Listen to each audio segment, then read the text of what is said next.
everyone, welcome back in Mehkan Boutique. Hope you all are doing well. So in today's video I will show you this most trending Dure feature inspired outfit step by step in a very easy way. So please keep watching this video till the end. So as you know guys, ये outfit Instagram पर कितना ज़्यादा trend कर रहा है और इस outfit को बनाना भी काफ़ी ज़्यादा इजी है। इसकी स्लीव पर हमने हैंडवर्क करके एम्बेलिश करा है। गाइस ये आउटफिट मैंने काफ़ी लॉन्ग टाइम पहले बनाया था, मुझे टाइम ही नहीं मिला अपलोड करने के लिए। सो हमने ये आउटफिट आइस वेलवेट फैब्रिक पे बनाया है, बट आप चाहे तो इसे जॉर्जेट फैब्रिक या फिर सैटिन फैब्रिक पे भी बना सकते हो। इट इज योर चॉइस, दोनों पर ही बेस्ट लगेगा। So without wasting a time let's see how I made it. Keep watching guys. So इस आउटफिट को बनाने के लिए फर्स्टली हमने 2 डिफरेंट टाइप्स की लेसेस ली है। फर्स्ट इज दिस वन, ये लेस हमने 18 मीटर यूज करी है। टोटल 9 मीटर के हमारे 2 पैकेट्स है। इस लेस की विड्थ अबाउट 3.5 इंचेस है और ये लेस को हमने फ्रॉक एंड दुपट्टा दोनों पर ही लगानी है। सो इस लेस की हमने फ्लेयर में 2 लेयर्स लगाई है। सो टोटल हमारी जो बॉर्डर हो जाएगी वो 6 इंचेस की हो जाएगी। आफ्टर दिस अगेन हमने सिल्वर लेस ली है और ये लेस की विड्थ अबाउट 1.5 इंचेस है। सो टोटल यहाँ पर हमने 13 मीटर लेस लिया है फॉर रफल। नेक्स्ट यहाँ पर हमने 7 मीटर नेट फैब्रिक लिया है for dupatta and रफल।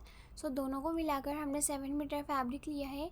After this यहाँ पर हमने आइस वेलवेट फैब्रिक लिया है। यू कैन सी ये कितना ग्लोसी फैब्रिक है। सो ये आउटफिट के लिए हमने 5 metre ice velvet fabric use करा है। फर्स्टली हमने बॉडी पार्ट की मार्किंग करनी है, उसके लिए यहाँ पर मैंने फैब्रिक को 4 फोल्ड करके रखा है। फैब्रिक की विड्थ 13 इंचेस है and its length 15 inches. Firstly हमने 8 इंचेस पर शोल्डर का मार्क करना है, देन 7.5 इंचेस पर आर्म होल का मार्क करेंगे।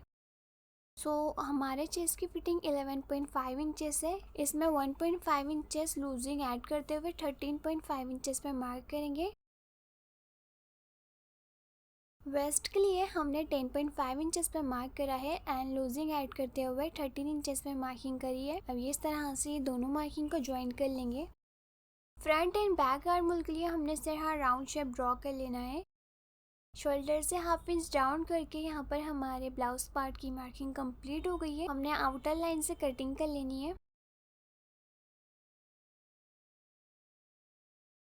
आफ्टर कटिंग दोनों पार्ट्स को सेपरेट करेंगे। देखिए हमने बैक पार्ट को सेपरेट कर लिया है। अभी जो हमारा फ्रंट पार्ट है अगेन इसे फोल्ड करके हमने आर्म होल की कटिंग करनी है। सो ये हमारा फ्रंट एंड बैक पार्ट है। अब हमने नेक रेडी करना है। सो उसके लिए यहाँ पर मैंने ऑलरेडी नेक रेडी करके रखा है। फ्रंट नेक लेंथ है हमारी 4.5 inches and its width 8 inches. So हमने पेस्टिंग के एग्जैक्ट साइड से हाफ इंच का मार्जिन लेते हुए स्टिच कर लेना है। और ये जो हमारा बैक पार्ट है इसकी नेक विड्थ है 8 इंचेस और इसकी नेक लेंथ है 4 इंचेस। इसे भी हमने पेस्टिंग के साइड से स्टिच कर लेना है। आफ्टर स्टिचिंग हाफ इंच का मार्जिन लेते हुए एक्स्ट्रा फैब्रिक की कटिंग करनी है। आफ्टर कटिंग हमने लिटिल बिट कट्स लगाने हैं ताकि नेक इजीली टर्न हो सके। अब इस तरह से ये जो स्ट्रिप है इसे हमने रॉन्ग साइड पर टर्न कर लेना है एंड इसे हमने हैंड स्टिच करना है। आफ्टर ऑल ओवर स्टिचिंग यहाँ पर हमारा front end back part ready है। नाउ राइट साइड पे राइट साइड को रखेंगे एंड शोल्डर से हाफ इंच का मार्जिन लेते हुए स्टिच करना है।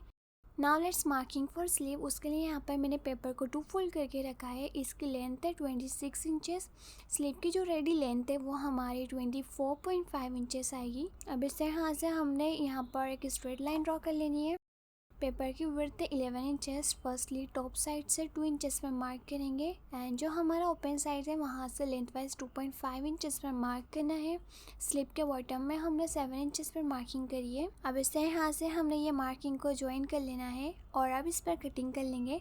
आफ्टर कटिंग देखिए हमने यहाँ पर एक स्लिप की ड्राफ्टिंग रेडी कर लिया है। अब यहाँ पर हमने फैब्रिक लिया है, इसके ऊपर हमने देखिए जो स्लीव कट करा है उसकी ड्रेसिंग कर लेंगे। और अब हमने स्लीव पर हैंडवर्क करके एम्बेलिशमेंट करनी है। उसके लिए यहाँ पर फर्स्टली मैंने एक पेपर लिया है, इसकी लेंथ है 6 inches and its width 6 inches. तो यहाँ पर हमने 6 इंचेस का स्क्वायर लिया है। अब इस तरह से हमने सेंटर मार्क कर लेना है 3 इंचेस पर और कुछ इस तरह से कर्व शेप ड्रॉ करते हुए हमने इस तरह का पैटर्न ट्रेस कर लेना है। अब ये मार्किंग पर कटिंग कर लेंगे। सो देखिए इस तरह से हमने कुछ एक पैटर्न रेडी करा है, इसे हमने स्लीव के सेंटर में रखकर ट्रेस कर लेना है। इस तरह से अब हमने इसे अगेन इसके ऊपर रख के ट्रेसिंग करनी है।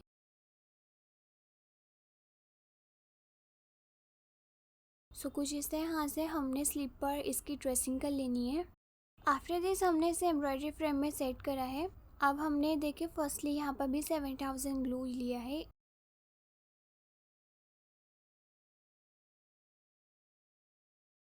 इसके बाद देखिए हमने ये ग्लू पर राइनस्टोन चेन को पेस्ट कर लेना है।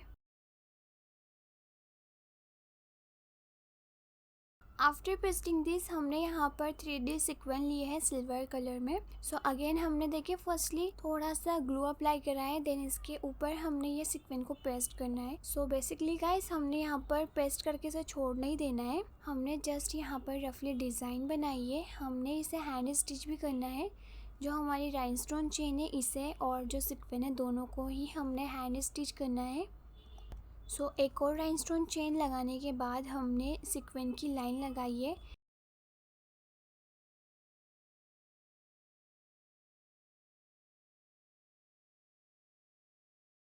देन अगेन हमने राइनस्टोन चेन को पेस्ट करना है।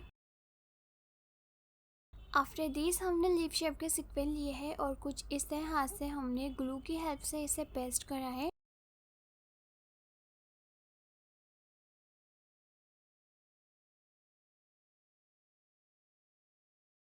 सो अभी देखिए हमने इसे पेस्ट करा है। अब हमने इसे हैंड स्टिच करना है। सो फर्स्टली देखिए हमने कट बीट ली है। जो हमारा लिप शेप का सीक्वेंस है उसके हॉल में से नीडल को ऊपर की तरफ निकाल कर हमने कट बीट इसमें ऐड करके दूसरा साइड से नीडल को रॉन्ग साइड पर निकाल लेना है। सो इस तरह से हमने पूरे सीक्वेंस में से ये मेथड को फॉलो करते जाना है। और ये जो हमारा 3D सीक्वेंस है इस पर हमने पर्ल ऐड करना है। सो इस तरह से हमने कट बीट को टक करते जाना है।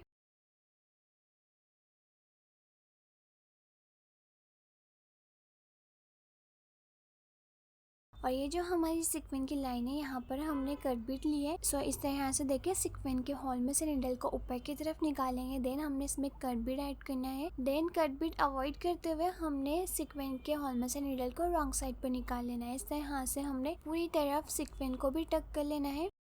आफ्टर दिस हमने कट बीट की डिज़ाइनिंग करनी है। सो यहाँ पर हमने आरी नीडल की हेल्प से कट बीट की डिज़ाइनिंग करी है। आप चाहे तो नीडल से भी कर सकते हैं। सिंगल सिंगल यहाँ पर हमने कट बीट को टक करा है। सो बहुत ही इजी है आरी नीडल से कट बीट लगाना। आप एक बार ट्राई करोगे तो आपको भी समझ आ जाएगा।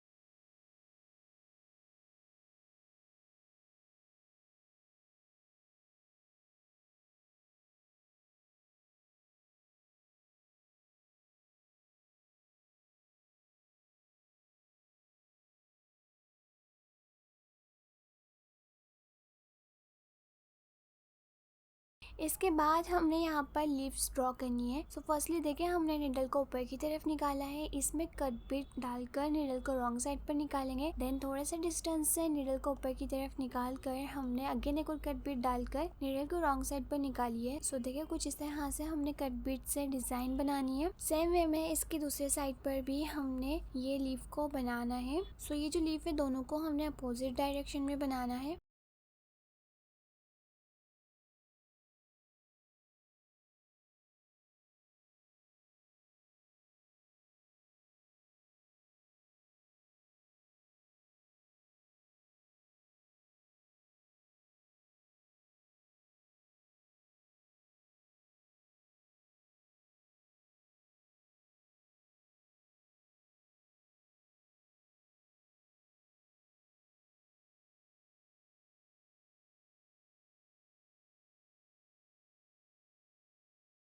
इसके बाद हमने लीफ के सेंटर में ग्लू अप्लाई करके इसमें राइनस्टोन डायमंड को पेस्ट करना है।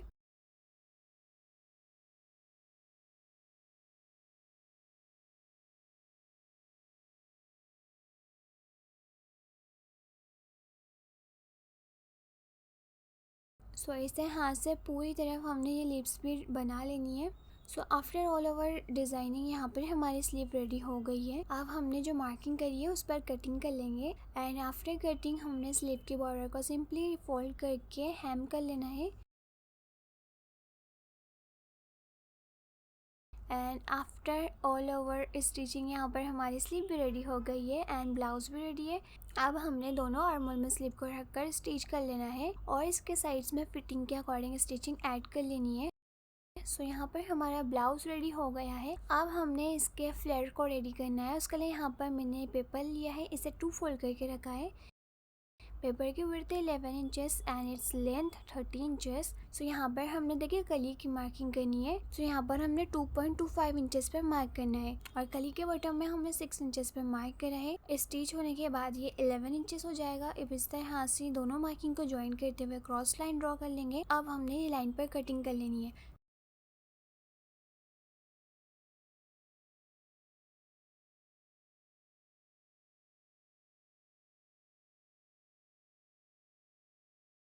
सो इस तरह से हमने कली की कटिंग कर ली है। आई होप आपके समझ में आई होगी।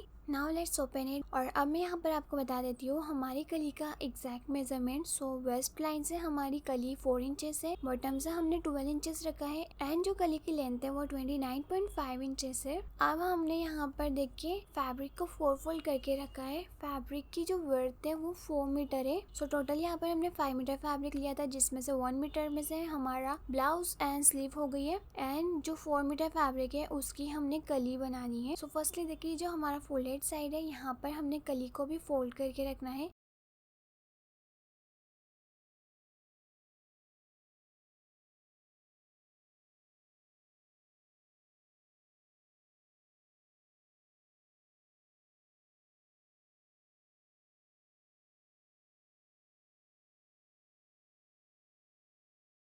एंड सेम वे में हमने देखिए दूसरी कली को भी कट करा था। कली के साइड से हमने ये कली को ओपन करके रखना है और जो हमारा कली का पैटर्न है उसके अकॉर्डिंग हमने फैब्रिक की कटिंग करनी है।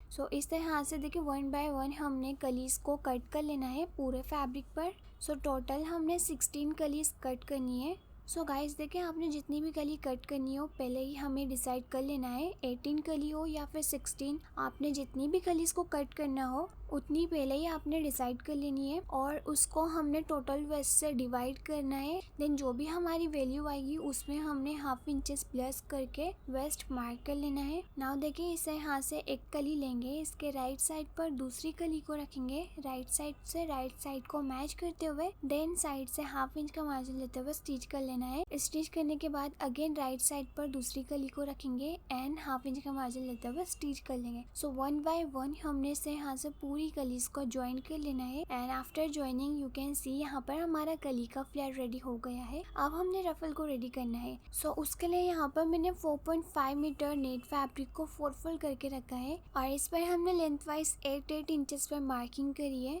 सो इस तरह से हमने ये मार्किंग पर कट कर लेना है। सो गाइस ये जो हमारी रफल है टोटल कट होने के बाद 13 मीटर हो जाएगी।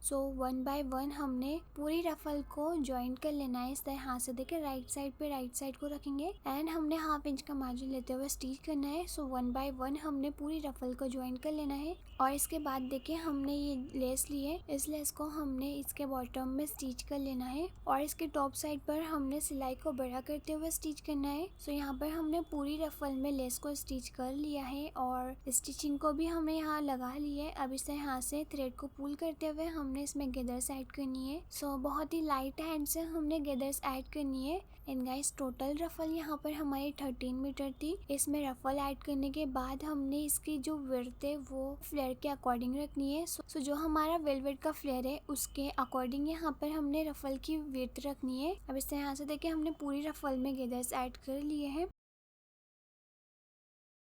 अब हमने राइट साइड पे राइट साइड को रखकर पूरी रफल को स्टिच कर लेना है। एंड आफ्टर स्टिचिंग यहाँ पर हमने ये ब्रॉड लेस ली है। इस लेस को हमने रफल के ऊपर वाली साइड पर रखना है इस तरह से। देन इसकी सेकेंड लेयर रखेंगे और इस तरह रखकर हमने इसे स्टिच कर लेना है। आफ्टर ऑल ओवर स्टिचिंग यहाँ पर हमारा फ्लेयर भी रेडी हो गया है। नाउ देखिए हमने ब्लाउज के वेस्ट को और फ्लेयर के वेस्ट को हाफ इंच का मार्जिन लेते हुए स्टिच कर लेना है। And after all over stitching यहाँ पर हमारा ब्यूटीफुल रफल फ्रॉक बनकर रेडी हो गया है। So guys do let me know in the comment आपको दूल्हे पीछे इंस्पायर्ड आउटफिट डिजाइनिंग वीडियो कैसी लगी। सो अगर आपको ये वीडियो पसंद आई होगी तो इस वीडियो को लाइक एंड शेयर जरूर करें। Do subscribe my channel for more outfit designing videos. Thank you so much for watching. Bye.